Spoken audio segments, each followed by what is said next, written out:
Alright, this video is going to show you how to make a single ring foot for your pinch pot. And so what you're going to do is first roll out a nice even coil. You want it to be not too thin. I would say the thinnest that you would want to go is the thickness of the handle of your needle tool. Any thinner than that is really just not going to work.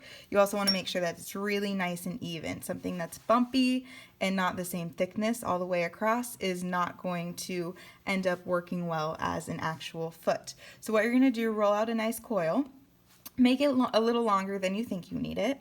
Make sure your pinch pot is flipped upside down. And then you're going to take that coil, and what I'd always like to do first is give myself a nice clean edge. So I'm going to cut part of it so that I have a nice clean edge for attachment. And then, depending on how big you want your foot ring to be, you're going to kind of measure where you want it to go. So I think I want mine about that big, so I'm going to make a mark before I actually cut. Back on the table. Cut that where I want it to be. I'm going to attach the ring together first. So using my toothbrush and some water, going to score both sides. Bring that into a nice ring. When you're doing this part, be careful, don't pinch too much. You just want to kind of press it together a little bit, and then you're just gonna take your finger and rub over that seam so that it looks like we never even attached it together at all. So you don't want to be able to see that seam, and you also want to be careful not to lose the roundness of the coil. So just be very gentle when you're putting this together.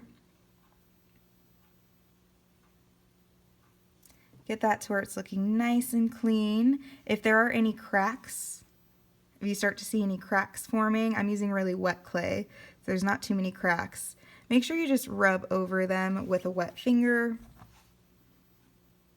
so that they don't become larger cracks as your clay starts to shrink and dry.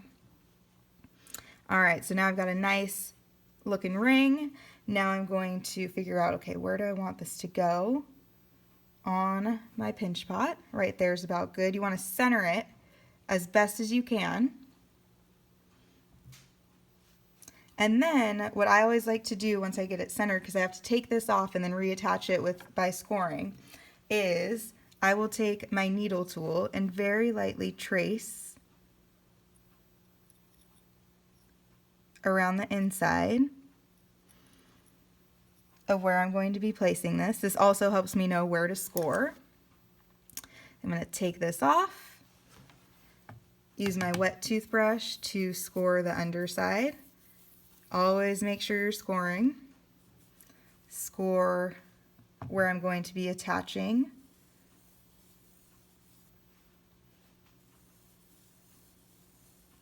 And I lost my ring a little bit, but I can see the general area of where it's going to go. And then both scored sides touch each other. And you don't want to press down on this too hard because you don't want to lose the roundness. You don't want this to end up being flat. I know it might not make sense if you're like, wait, but this is round. How is it supposed to stand on a flat table? I promise you it will. And then what I always like to do to make sure that this is really attached, because this is just, I mean, this will attach, you know, the foot, but you want to make sure that it's really on there, really secure.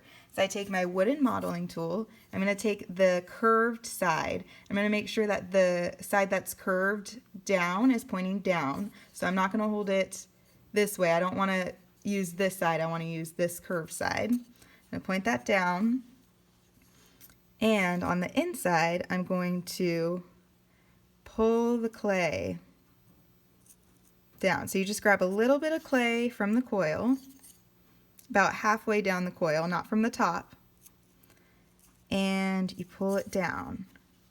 And what this does is it's going to create a really, really strong attachment of your foot to your clay. And then I just take my pinky, because it's smallest, and I can smooth that out. So you want to like make it look nice and smooth. So I like to use my pinky because it's my smallest finger.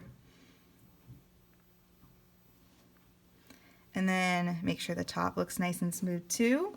And then you've got a really nice attachment. Now, if this is going to be the bottom of your pinch pot, I would definitely take a second to write your initials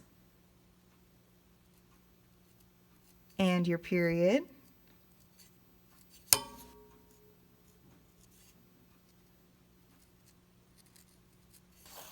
As best as you can. And then you can take a look at it from the outside. So it looks pretty good. Depending on your design, you may want this line on the outside to show.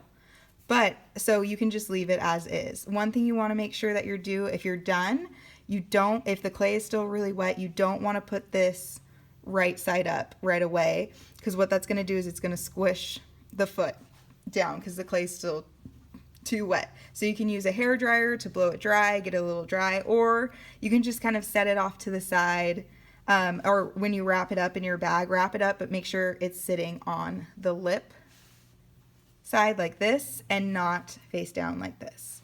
Now, if you want to get rid of this line, say you don't like the line that you have there, you want it to look like a nice, smooth, kind of continuous foot, what you can do is take that wooden modeling tool and do the same thing that you did on the inside of your foot.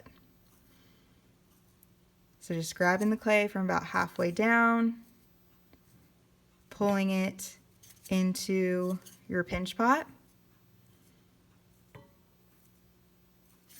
And you're just grabbing a little bit of clay. If you grab too much, your foot's going to completely disappear.